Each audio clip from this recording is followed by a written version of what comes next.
Hey there, this is Tim of Paragon Partners. It's been a while since I've done one of these, so I'm going to get back into the habit, and I thought it'd be fun to do another one. What my last 30 eBay sales were. Here's where we're at. We sold about 7 grand. That's on the low end. You know, kind of when I'm amazed. You see, out of that 6,800, we got 3,500. Now, a lot of that includes shipping fees, and of course that goes pretty fast.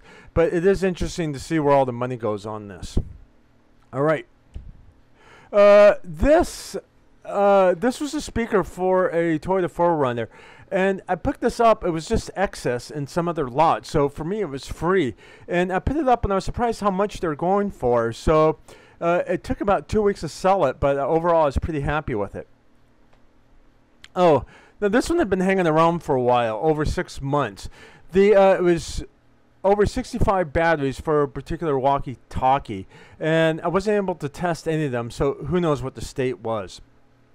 And I had it originally at 100, and we lowered it twice, and we finally sold it at $40, but that was on top of free shipping, which cost about $17. So in the end, we didn't make that much.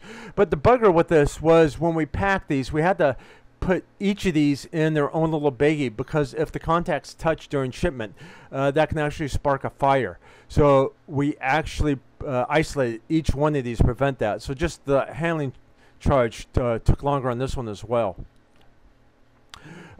These were sieves.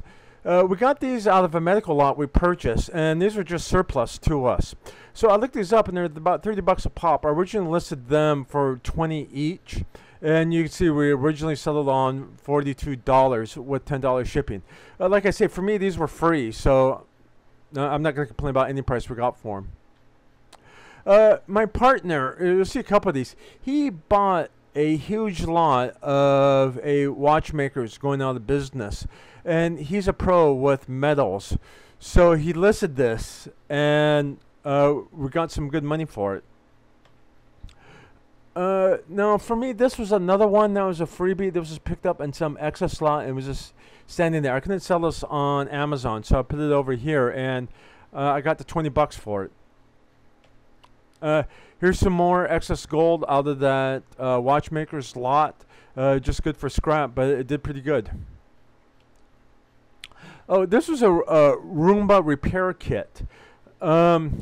Now, I picked this up for $5 at the thrift store, and it can contain new rollers and brushes and batteries.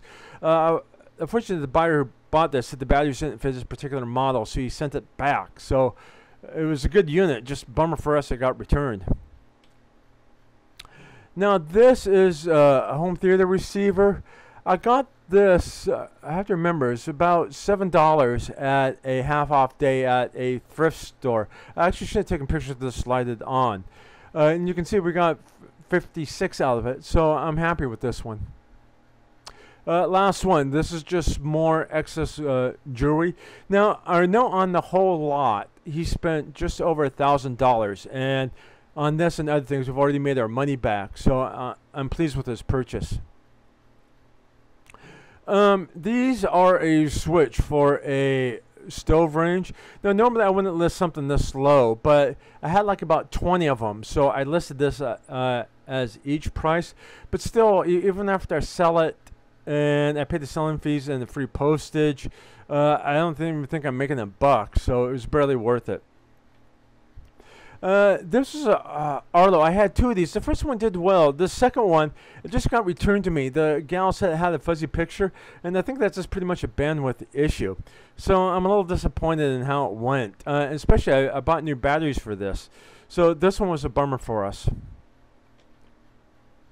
Now, this is a Xbox power adapter. Again, this is another freebie. Normally, I wouldn't bother with these because you're competing with a bunch of Asian sources who sell thousands of these, and they're content to make pennies off of each one and get cheap shipping on top of it. But it was just laying around, so I went ahead and listed it, and I made a little money off it. So better than nothing, but it's not something I would do on a regular basis. This is another one that was just laying around, so I went ahead and listed it. But get this, I shipped it day after it was purchased, and 12 days later, the buyer still had not received it and was sent via first class. Now, I'm shipping from Seattle and went to Florida, but 12 days for first class when it says 3 to 5. And we all know about the problems with the post office is having. That's a different topic, but here was an example of it. This one went in less than 24 hours. I got this, and it was in great condition at a garage sale for $5. And the big thing with any helmet, bicycle or motorcycles, you have to make sure it hasn't been used in it where the person had an accident. So as long as that's clear, you can do pretty good on these. So I was pretty happy with this $5 purchase. Now this one, I remember I bought this at the thrift store. It was new in box, half off. So I got it for $30. So I get it home, and I thought I was going to list it on Amazon where I could sell it for $100, but it was in a gated category. So I put this on eBay for $100. It never sold at that price range. So you see, I lowered it to $70, and then it sold after about 2 months. So I'm so happy with it. It just wasn't the knockout that I hoped for. This is the real Leatherman. Now I bought a big tackle box, and this was inside that tackle box. And so I wasn't going to include it with the tackle box, so I knew it wouldn't be appreciated. So I listed it separately, and it did sell, except for the buyer took like about 5 days to pay for it.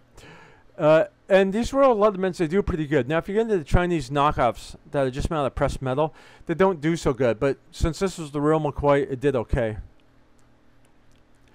So this is a record I put up. Now, I've been watching the Auction Professor, and he goes through a lot of different categories. He's talking about how he does on these old records. So I thought, yeah, why not? So I had about a dozen. I listed a dozen. This is the first one I've ever sold. And records, just like a lot of other categories, 98% of it is junk. And if you know what that 2% is, you can make money. Well, unfortunately, I don't know what that 2% is. So I never made a lot of money on this. God, this is an old printer. No kidding. This is one of the longest ones I've had, probably like about 8 months.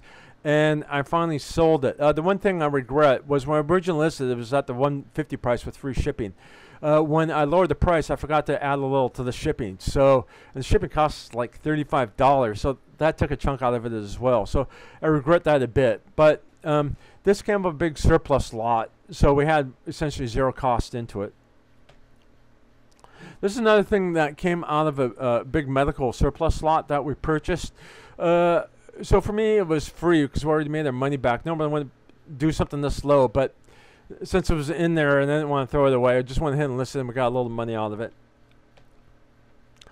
My partner gave this to me to list, and I was a little skeptical because I thought, okay, who wants a film camera? But it actually sold within about 2 or 3 days, and you can see we got a little money out of it. So I was happy with that sale. We bought a office going out of business, and we got 4 of these printers, all the same. And this is the first one I sold. So I hope the others do move along well. These new are going for like about $140, and so we took half price, and also that was with free shipping. And free shipping was $25 to $30, so we're not making tons off this one, unfortunately.